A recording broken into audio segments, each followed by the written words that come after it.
So இந்த வருஷம் அனுப்பப்பட்ட முதல் சேட்டலைட் வந்து PSLV C-37 104 satellite அனுப்பிச்சாங்க. PSLV C-37 மூலமா 104 சேட்டலைட் அனுப்பிச்சாங்க. டேட் வந்து February 15, 2017 இந்த டேட்ல அனுப்பிச்சாங்க. ஸோ இது ஒரு இந்தியாவோட மைல்கல்னு சொல்லலாம் இந்த சேட்டலைட். காரணம் என்னன்னா இது வந்து 104 சேட்டலைட்டை முதல்ல மேடன் அட்டம்ப்ட்ல இந்தியா கொண்டு போச்சு. இதுக்கு முன்னாடி ஏர்லி ரெக்கார்டு என்னன்னா ஏர்லி ரெக்கார்டு வந்து 37 சேட்டலைட் ரஷ்யால DNEPR ராக்கெட் மூலமா கொண்டு போனாங்க. அதுதான் அது வரைக்கும் சாதனையா இருந்துச்சு. இந்தியா 104 சேட்டலைட்டை கொண்டு போனது மிகப்பெரிய சாதனையா பார்க்கப்படுது. PSLV ராக்கெட் மூலமா கொண்டு போனாங்க. ஸோ இதோட ஸ்பெஷாலிட்டி என்னன்னா ISRO PSLV launched the 714 kg of Cartosat 2D series along with the 103 co-passenger satellite, total 104.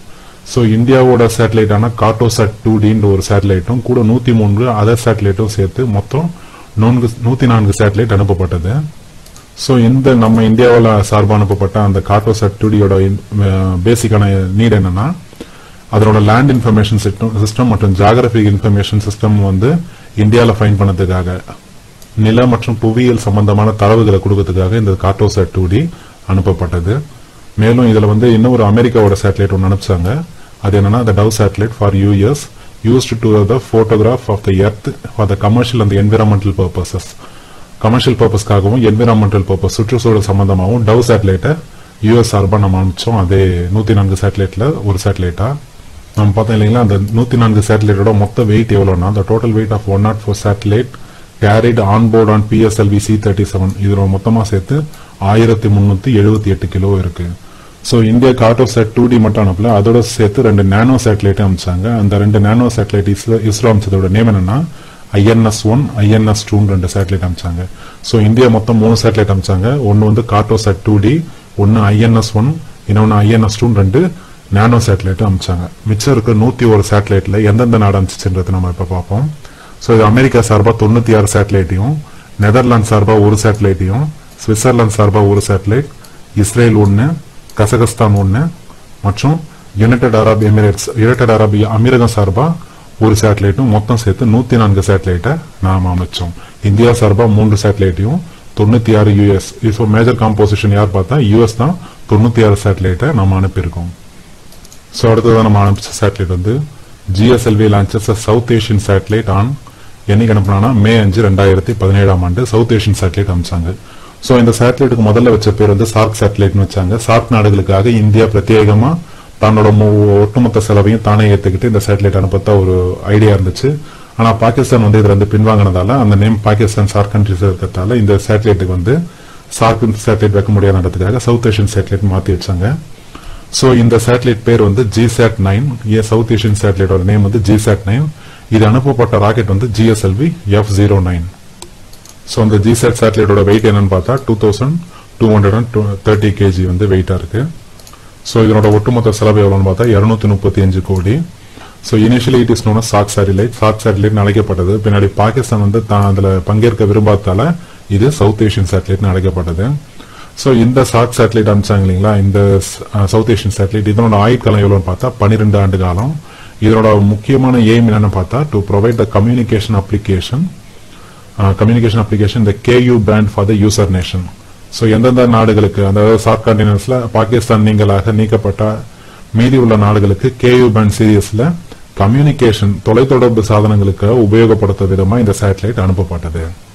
So இதனோட மெயினான பங்கு என்னன்னா சவுத் ஏஷியன் சேட்டலைட்டோட முக்கியமான பங்கு என்னன்னா crucial information and telemedicine, tele education, banking and television broadcasting opportunities தான் கொண்டு வரது இவர்களோட முழு நோக்கமா இருந்திருக்கு. ஸோ இந்த சவுத் ஏஷியன் சேட்டலைட்டோட முக்கியமான நோக்கம் ஸோ பேங்கிங் செக்டாருக்கு, டெலிவிஷன் பிராட்காஸ்டிங்காக, டெலிமெடிசனுக்காக, டெலி எஜுகேஷனுக்காக. டெலினா தொலைத்தொடர்புன்ற மீனிங். அது தொலைவில் வந்து கிடைக்கக்கூடிய மருத்துவம் மற்றும் எஜுகேஷன் சம்பந்தமான இன்ஃபர்மேஷன் கல்வி சம்பந்தமான விஷயத்துக்காகவும், பேங்கிங்காகவும், டெலிவிஷன் பிராட்காஸ்டிங் இந்த சேட்டலைட் அனுப்பப்பட்டது. ஸோ இந்த சேட்டலைட் சவுத் ஏஷியன் சேட்டலைட் அனுப்பின பிறகு பல்வேறு தேச தலைவர்களும் இதுக்கு வாழ்த்து தெரிவிச்சாங்க. இது ஒரு அமைதிக்கான அடையாளமாகவும் ஒரு நட்பு ரீதியிலான நடவடிக்கையாகவும் இது பார்க்கப்பட்டது. ஸோ அடுத்ததாக அனுப்பப்பட்ட 3வது சேட்டலைட் எதுனா first flight of India GSLV MK3 என்ற ராக்கெட் மூலமா அனுப்பப்பட்ட GSAT-19 என்ற சேட்டலைட் அனுப்பப்பட்ட தேதி வந்து ஜூன் 5 2017. GSLV MK3 இது ரொம்ப முக்கியமான சேட்டலைட். காரணம் இது வந்து என்னன்னு சொல்றாங்கன்னா ஃபேட் பாய் அல்லது கேம் சேஞ்சர்னு சொல்றாங்க. காரணம் என்னன்னா இந்தியாவில் தயாரிக்கப்பட்ட மிக ஹெவி வெயிட்டான ராக்கெட்டா இது பார்க்கப்படுறதால இது ரொம்ப முக்கியமான சேட்டலைட்டா பார்க்கப்படுது. GSLV MK3 ஹெவியான சேட்டலைட். ஸோ அதனால இதுக்கு நேம் வந்து ஃபேட் பாய் அல்லது கேம் சேஞ்சர்னு கொடுத்துருக்காங்க. ஸோ இதில் அனுப்பப்பட்ட சேட்டலைட் வந்து GSAT-19. இதில் தயாரிக்கப்பட்ட கிரையோஜெனிக் இன்ஜின் வந்து இண்டிஜினியஸ் இன்ஜின், அதாவது இந்தியாவிலேயே தயாரிக்கப்பட்டது, உள்நாட்டிலேயே தயாரிக்கப்பட்ட இன்ஜினா பார்க்குறாங்க. இதை cryogenic engine, indigenously cryogenic engine development இது. This is the heaviest rocket to be launched by the ISRO from the Indian soil. இந்திய மண்ணிலிருந்து ஏவப்பட்ட ராக்கெட்லயே இதுதான் ஹெவியஸ்ட் ராக்கெட்டா பார்க்கப்படுது. பொதுவாக நம்ம GSLV ராக்கெட் எல்லாமே வந்து பிரெஞ்சு கயானால இருந்து அனுப்புவாங்க. ஸோ இந்த சேட்டலைட் வந்து நம்ம இந்திய மண்ணிலேயே இருந்து விட்டது ஒரு மிகப்பெரிய சாதனையா பார்க்கப்படுது. The launch is seen in the launch has been seen in India's entry into the heavy lift rocket club that can put a 4-ton satellite into the space. 4 ton satellite ஸ்பேஸ்ல அனுப்பின நாடுகளோட வரிசையில இந்தியாவும் சேர்ந்திருக்கு. ஸோ இதுக்கு முன்னாடி எந்தெந்த countries வந்து அந்த ஹெவி வெயிட் ராக்கெட்டை சென்ட் பண்ணாங்கன்னா America, Russia, Europe, China, Japan இவங்கெல்லாம் வந்து ஆல்ரெடி அந்த ஹெவி வெயிட் ராக்கெட்டை சென்ட் பண்ணியிருக்காங்க. ஸோ இந்த வரிசையில 6வது நாளா இந்தியாவும் இந்த இடத்துல இடம் பிடிக்குது. ஸோ இந்த GSLV MK3 ராக்கெட் வந்து 4-ton சேட்டலைட்டை ஜியோசின்க்ரனைஸ் டிரான்ஸ்ஃபர் ஆர்பிட் என்ற அந்த வட்டப்பாதையில நிலைநிறுத்தத்துக்காக இது பயன்படுது. அதே போல this is India fully functional rocket to be tested with a cryogenic engine that used a liquid propellant, liquid oxygen and liquid hydrogen. Liquid oxygen மற்றும் liquid ஹைட்ரஜனை பயன்படுத்தி முழுக்க உள்நாட்டிலேயே தயாரிக்கப்பட்ட கிரையோஜெனிக் என்ஜின் ப்ரொப்பலண்ட் மூலமா அனுப்பப்பட்ட சேட்டலைட்ல இது ஒரு முக்கியமான சேட்டலைட். ஸோ இந்த GSLV Mark 3 ஃபேட் பாய்னு சொல்றாங்க. அதே போல கேம் சேஞ்சர், ஃபேட்னா குண்டு பையன் மீனிங் எடுத்துக்கலாம். அதாவது சைஸ் பொறுத்து இதோட வெயிட்டை பொறுத்து இது ஃபேட் பாய்னு சொல்றாங்க. அதே போல இதுக்கு கேம் சேஞ்சர் என்ற நேமும் கொடுத்திருக்காங்க. ஸோ அடுத்ததா PSLV C-38 மூலமா அனுப்பப்பட்ட 31 சேட்டலைட் வந்து அடுத்த சேட்டலைட் நம்ம பார்க்கிறோம். இன்னும் வந்து அனுப்பப்பட்ட தேதி வந்து 23 ஜூன் 2017. ஸோ சேட்டலைட் நேம் வந்து இப்படி கேட்பாங்க. PSLV C-38 என்னைக்கு அனுப்பப்பட்டதுன்னா 23 ஜூன் 2017. இதுல எத்தனை சேட்டலைட் அனுப்பிச்சுன்றது கேட்கலாம். 31 சேட்டலைட். ஸோ நம்ம மேல பார்த்தா அதே கார்டோசாட் சீரீஸ்லயே இந்த சேட்டலைட் அனுப்பிச்சாங்க. கார்டோசாட் 2 சீரீஸ்ல இதனோட வெயிட் வந்து 712 கிலோகிராம். இதோட சேர்த்து மேலும் 30 கோ பேசஞ்சர் சேட்டலைட்டையும் உடன் அனுப்புனாங்க. இந்தியாவோட சார்பா கார்டோசாட் 2 சீரீஸ் ஒன்னும் 30 கூட அனுப்பின சேட்டலைட்டும் சேர்த்து மொத்தம் 31 சேட்டலைட் அமைச்சிருக்காங்க. இந்த PSLV C-38ஓட நியூசாட் என்ற ஒரு சேட்டலைட் சேர்ந்து அனுப்பிச்சாங்க. இந்த நியூசாட் அனுப்பிச்சது யாருன்னா கன்னியாகுமரி மாவட்டத்தை சேர்ந்த நூருல் இஸ்லாம் என்ற யூனிவர்சிட்டி சார்பா இந்த சேட்டலைட் அனுப்பப்பட்டது. நூருல் இஸ்லாம் யூனிவர்சிட்டி சார்பா கன்னியாகுமரி சார்ந்த யூனிவர்சிட்டி இது சார்பா நியூசாட் என்றது அனுப்பப்பட்டாங்க. ஸோ இதனோட எய்ம் என்னன்னா disaster management and crop monitoring. So பேரிடர் மேலாண்மையும் பயிர் மேலாண்மையும் நியோசாட்டோட நோக்கமா இருக்கு. ஸோ இந்த சேட்டலைட்டோட எந்த சேட்டலைட் அனுப்பிச்சாங்கன்னா ஜப்பான் சேட்டலைட்னா Japanese CE-SAT-1 technology demonstrator.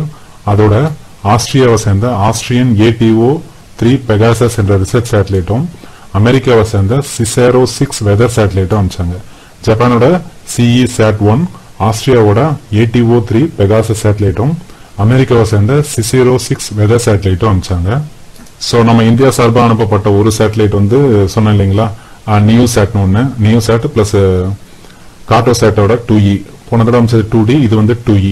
Cartosat 2E மற்றும் நியூசாட் இல்லாம மிச்சம் இருக்க 29 சேட்டலைட் எதுனா அமெரிக்கா சார்பா 10 சேட்டலைட்டும், UK சார்பா 3 சேட்டலைட்டும், பெல்ஜியம் சார்பா 3 சேட்டலைட், இட்டாலி 3, ஆஸ்திரியா 1, சிலி 1, செக் Republic 1, Finland 1, France 1, German 1, Japan, Latvia, Lithuania, Slovakia ஒரு சேட்டலைட் மொத்தமா சேர்த்து 31 சேட்டலைட் PSLV C-38 லான்ச் பண்ணாங்க. ஸோ ஏன் இதை பாரு டீட்டெயிலா கொடுத்துருக்குன்னா இப்படி கேட்கறதுக்கான வாய்ப்பு இருக்கு. 31 சேட்டலைட் இந்தியா சார்பாக அனுப்பப்பட்ட சேட்டலைட் எதுன்னு கேட்கலாம். இல்ல இந்தியாவில் எந்த யூனிவர்சிட்டி சார்பாக அனுப்பப்பட்டது நியோசெட்னு கேட்கலாம். இல்ல அமெரிக்கா சார்பா மொத்தம் எத்தனை சேட்டலைட் அம்சம் கேட்கலாம். இல்ல இருக்கிற சேட்டலைட்ல எந்த கண்ட்ரி அதிகமான சேட்டலைட் அம்சம்ன்றது கேட்டாலும் நம்ம யூஎஸ்ன்னு சொல்லலாம். ஸோ இது போல கொஸ்டின் வேரியேஷன் இப்போ ரொம்ப டஃப்னஸ் லெவல் காமிக்கிறாங்க TNPSCல. அதுவும் இந்த மாதிரி சயின்ஸ் டாபிக்ல இது போல கரண்ட் அஃபேர்ஸ் டாபிக்ல உண்டு. ஸோ அதனால இது கொஞ்சம் நம்ம டீப்பா பார்க்கறது ரொம்ப நல்லது. ஸோ அடுத்ததான் நம்ம பார்க்க போறது இந்தியா சார்பாக அனுப்பப்பட்ட 5வது satellite India's GSAT-17 communication satellite. இது அனுப்பப்பட்ட தேதி வந்து ஜூன் 29, 2017. இந்தியா சார்பாக அனுப்பப்பட்டாலும் ஆனால் அது இந்தியாவிலிருந்து அனுப்பப்படலை. இது கௌரு பிரெஞ்சு கயானா என்ற பகுதியிலிருந்து அனுப்பப்பட்ட சேட்டலைட். பொதுவாக இந்தியாவோட GSLV ராக்கெட் எல்லாமே வந்து பிரெஞ்சு கயானாலிருந்து அனுப்புவாங்க. ஏன்னா GSLV technology developing technology. PSLV வந்து நம்ம அதுல ரொம்ப அதிகமா சேட்டலைட் அனுப்பிச்சு நம்ம அது வந்து ஒரு நாலேஜ் உடையவங்களா இருக்கும். ஆனா பட் GSLV நம்ம டெவலப்பிங் டெக்னாலஜியில் தான் இருக்கும். ஸோ அதனால சில GSLV சேட்டலைட் எல்லாமே வந்து நம்ம பிரெஞ்சு கயானால இருந்து அனுப்பிச்சிட்டு இருக்கோம். ஸோ இந்த GSAT-17 கொண்டு போன சேட்டலைட் ராக்கெட்டோட நேம் என்னன்னா யூரோப்பியன் ஏரியன் 5 VA-238 இந்த லான்ச் வெஹிக்கிள் மூலமா நம்ம இந்த சேட்டலைட் அனுப்பிச்சோம். இந்த GSAT-17 மெயின் நேம் வந்து கம்யூனிகேஷன் சேட்டலைட். ஸோ இது வந்து இந்தியாஸ் லேட்டஸ்ட் கம்யூனிகேஷன் சேட்டலைட்டா பார்க்கப்படுது. அனுப்பப்பட்ட தேதி வந்து June 29, 2017. So the satellite also carry the equipment for meteorological data relay and satellite based search and rescue services காகவும் இந்த சேட்டலைட் அனுப்பிச்சாங்க. மெட்ரோலஜிக்கல் டேட்டானா வானிலை தொடர்பான செய்திகள் தரவுகளை பெறுவதற்காகவும் செயற்கைக்கோள் மூலமா தேடப்படுகின்ற தேடு கருவியாகவும் இந்த சேட்டலைட் பயன்படுது. சேட்டலைட்டோட உடன் அனுப்பின பகுதிகள் இதெல்லாம். ஸோ அடுத்தது அனுப்பப்பட்ட சேட்டலைட் வந்து 6வது சேட்டலைட் PSLV C-39. பட் இந்த சேட்டலைட் ஃபெயிலியர் ஆயிடுச்சு. இதுல கேரியான வந்து சேட்டலைட் வந்து IRNSS-1H. PSLV ராக்கெட்டு கேரி பண்ண சேட்டலைட் நேம் வந்து IRNSS-1H என்ற சேட்டலைட் மூலமா அனுப்பப்பட்டது. ஸோ இது வந்து அன்சக்சஸ்ஃபுல். இது சக்சஸ் ஆகல. அனுப்பப்பட்ட தேதி வந்து August 31, 2017. This satellite is inside the heat shield resulting their unsuccessful mission. அதாவது ராக்கெட்டோட ப்ரொப்பல்லண்ட்டும் சேட்டலைட்டும் ஒட்டி இருக்கக்கூடாதுன்றதுக்காக ஒரு ஹீட் ஷீல்டு கொடுத்துருப்பாங்க. ஹீட் ஷீல்ட்னா அது மேல ஹீட் படக்கூடாது, சேட்டலைட்டோட படக்கூடாதுன்றதுக்காக அது ஒட்டி இருக்கும். இதுல இருந்து பிரிஞ்சுதான் அந்த சேட்டலைட் சென்ட் ஆகும். பட் அந்த பிரிய வேண்டிய அந்த நேரத்துல சரியான நேரத்துல பிரியாததால failed after the heat shield refused to open and release the satellite. அந்த ஹீட் ஷீல்டு பிரியாதாலையும் ஓபன் ஆகாதாலையும் ரிலீஸ் ஆகாதாலையும் இந்த பயணம் வந்து IRNSS-1H வந்து சேட்டலைட் வந்து தோல்வி அடைஞ்சிருக்கு. PSLV C-39 மூலமா அனுப்பப்பட்ட இந்த சேட்டலைட் வந்து தோல்வி அடைஞ்சிருக்கு. ஸோ இந்த வருஷம் நம்ம பார்க்கக்கூடிய சேட்டலைட் வந்து மொத்தம் 6 சேட்டலைட். இந்த 6 சேட்டலைட்ல 5 வந்து வெற்றி அடைஞ்சிருக்கு. 6வது சேட்டலைட் அனுப்பப்பட்ட ஆகஸ்ட் 31, 2017 அனுப்பப்பட்ட PSLV C-39 வந்து ஃபெயிலியர் ஆயிருக்கு. ஸோ இதுல நிறைய பேருக்கு ஒரு சில டவுட்ஸ் இருக்கும். என்னன்னா PSLVக்கும் GSLVக்கும் என்ன வித்தியாசம் தெரிஞ்சுக்கணும்னு நினைப்பாங்க. ஸோ அதையும் நான் சொல்றேன். ஸோ அதுக்கு முன்னாடி அனுப்பப்படத்துக்கான கொண்டு போகிற வெஹிக்கிளா இருக்கிறது பேர் தான் லான்ச் வெஹிக்கிள் சொல்லுவாங்க. PSLVக்கு ஃபுல் ஃபார்ம் வந்து போலார் சேட்டலைட் லான்ச் வெஹிக்கிள்னு சொல்லுவாங்க. இந்த லான்ச் வெஹிக்கிள் என்னன்னா இது ராக்கெட்டு. இது என்னோட மெயின் எய்ம் வந்து கொண்டு போய் அந்த சேட்டலைட் நிலநிறுத்த தான் அதனோட பயனை தவிர மற்றபடி அதுக்கான ஒரு யூசஸ் கிடையாது. ஒரு டிராவல் பண்ற ஒரு போர்டு போலவே தான் எது பயன்படுதுன்னா லான்ச் வெஹிக்கிள். இது பேர் ராக்கெட்னு சொல்லுவாங்க. ஆனா அதுல கொண்டு போற சேட்டலைட்டுக்கு ஒவ்வொரு நேம் இருக்கும். அதுதான் IRNSS-1H. இங்க நம்ம பார்த்த GSAT-17, Cartosat-2 serious, Cartosat-2E serious, GSAT-19. So இது எல்லாம் என்னன்னா சேட்டலைட்ஸ். இது கொண்டு போற வெஹிக்கிள் எதுனா PSLV, GSLV. சோ இந்த PSLVக்கும் GSLVக்கும் வித்தியாசம் என்னன்னு பார்ப்போம். முதல்ல PSLVயோட ஃபுல் ஃபார்ம் வந்து போலார் சேட்டலைட் லான்ச் வெஹிக்கிள்னு சொல்லுவாங்க. இதனோட ஃபுல் ஃபார்ம் வந்து போலார் சேட்டலைட் லான்ச் வெஹிக்கிள். போலார்னா துருவ பகுதியில வந்து நிலைநிறுத்தக்கூடிய சேட்டலைட் எல்லாம் போலார் சேட்டலைட் லான்ச் வெஹிக்கிள் சொல்லது. சோ அந்த PSLVயோட பயன்பாடு என்னன்னா போலார் பகுதியில அதாவது துருவ பகுதியில நிலைநிறுத்துவாங்க. அதே GSLVனா geosynchronous satellite launch vehicle சொல்லுது. பூமியில இருந்து தூரத்துல நிறுத்தப்படுற சேட்டலைட்ஸ் இதெல்லாம் குறிப்பிட்ட ஆர்பிட் பொசிஷன்ல அதாவது குறிப்பிட்ட வட்டப்பாதையில நிலைநிறுத்தப்படும் அந்த சேட்டலைட் எல்லாமே வந்து GSLV சேட்டலைட். அதுவே துருவ பகுதியில் நிறுத்தப்படக்கூடிய சேட்டலைட்லாம் PSLV சேட்டலைட். இந்த டிஃபரன்ஸ் நம்ம புரிஞ்சுக்கிட்டாலே போதும். துருவ பகுதியில் நிலைநிறுத்தக்கூடிய சேட்டலைட் எல்லாம் PSLV. அதே குறிப்பிட்ட ஆர்பிட் பொசிஷன்ல அதாவது குறிப்பிட்ட புவிவட்ட பாதையில நிலைநிறுத்தக்கூடிய சேட்டலைட் எல்லாம் வந்து GSLV சேட்டலைட். இதனோட வேரியேஷன் நிறைய இருக்கு. இது எப்படி வேரி ஆகுதுன்னா டைப் வழியாகவும் வேரி ஆகுது, யூசஸ் வழியாகவும் இது வேரி ஆகுது. சோ முதல்ல டைப் வழி பார்ப்போம். சோ GSLVயோட பேலோட் கெப்பாசிட்டி வந்து ரொம்ப அதிகம். PSLVயோட பேலோட் கெப்பாசிட்டினா அது கொண்டு போகக்கூடிய சேட்டலைட்டோட வெயிட்டை பொறுத்து இருக்கு. PSLV எவ்வளவு கேரி பண்ணணும்னா 320 டன் கேரி பண்ணும். அதே GSLV வந்து 414 டன் கேரி பண்ணக்கூடிய கெப்பாசிட்டி உண்டு.